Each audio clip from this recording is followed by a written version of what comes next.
नमस्कार। जीशु ख्रीष्टंकर प्रकृत अनुगामी से नुहे जीए केवल भल पाइबा लोकंकु भल पाई थाए, मात्र से जीए तांकु कष्ट देउथिबा लोकंक प्रति मध्य प्रेम ओ क्षमा देखाई थाए।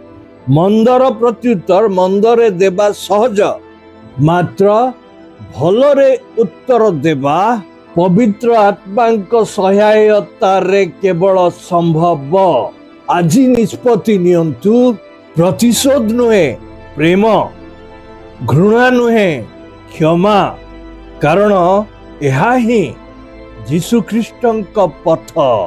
मंदकु भलरे जय कर, सेठारे ईश्वरंक महिमा प्रकाश पाए। धन्यवाद।